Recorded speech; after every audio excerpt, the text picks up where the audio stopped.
Chrome browser আছে, Chrome ব্রাউজারটাকে open করবেন।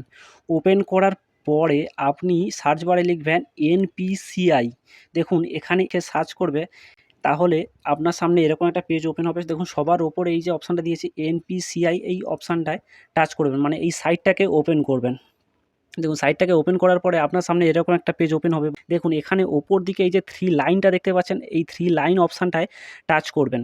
দেখুন এখানে 3 লাইন অপশানটায় আপনি টাচ করবেন। টাচ করার পরে আপনার সামনে এরকম একটা পেজ ওপেন হবে। তো এখানে দেখুন এই যে কাস্টমার বলে যে অপশানটা আছে, এই যে সেকেন্ড পজিশনে কাস্টমার অপশানে টাচ করবেন। টাচ করার পরে দেখুন এখানে ভারত আধার সিডিং বলে যে অপশানটা আছে, মানে মাঝ বরাবর ভারত আধার সিডিং, এই অপশানটায় আবার টাচ করবেন। তো টাচ করার পরে আপনার সামনে একটুখানি লোডিং নেবে, মানে লোডিং নেওয়ার পরে এরকম একটা পেজ ওপেন হয়ে যাবে।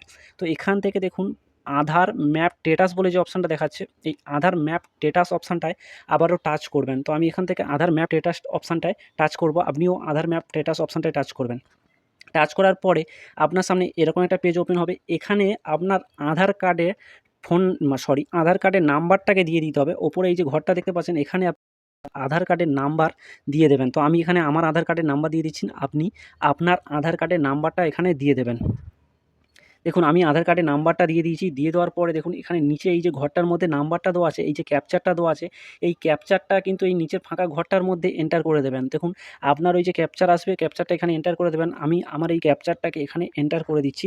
আপনার ওখানে যে ক্যাপচারটা দেখাবে, ওই ক্যাপচারটা ওই ফাঁকা ঘরে এন্টার করে দেবেন। তো আমি এন্টার করে দিলাম। করে দেওয়ার পরে এখানে এই যে সবুজ কালারের চেক স্ট্যাটাস অপশানটা দেখাচ্ছে, এই চেক স্ট্যাটাস অপশানটার উপরে টাচ করবেন। টাচ করার পরে কিন্তু এখানে আপনার একটা ওটিপি চাইবে।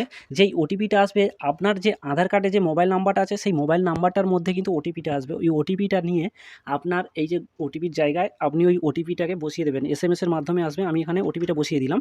বসিয়ে দেওয়ার পরে এখানে কনফার্ম অপশানে টাচ করবেন। কনফার্ম অপশানে টাচ করার পরে জাস্ট একটুখানি লোডিং নেবে। লোডিং নেওয়ার পরে এরকম একটা পেজ ওপেন হবে। দেখুন এইরকম পেজটা ওপেন হবে। ওপেন হওয়ার পরে দেখুন সবার ওপরে দেখিয়ে দিচ্ছে আধার কার্ড নাম্বার। এই সবার প্রথমে আপনার আধার কার্ডের নাম্বারটা দেখিয়ে দিচ্ছেন। সেকেন্ড অপশান দেখুন ম্যাপিং স্ট্যাটাস। এখানে দেখুন অ্যানেবল ফর ডিভিডি, মানে ডিভিডি লিঙ্কটা আপনার অ্যানেবল আছে, মানে আপনার ডিভিডি লিঙ্ক হয়ে আছে। থার্ড অপশন ব্যাঙ্ক নেম, মানে স্টেট ব্যাঙ্ক অফ ইন্ডিয়া। আমার স্টেট ব্যাঙ্ক অ্যাকাউন্টের সাথে আমার ডিভিডি লিঙ্কটা হয়ে আছে, এখানে শো করছে।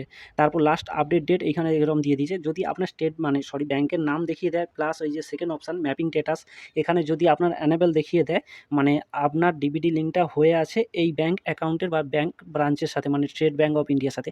এখানে আপনার অন্য ব্যাঙ্ক দেখাতে, মানে আপনার যে ব্যাঙ্কের অ্যাকাউন্ট থাকবে সেই ব্যাঙ্কের নাম এখানে শো করবে।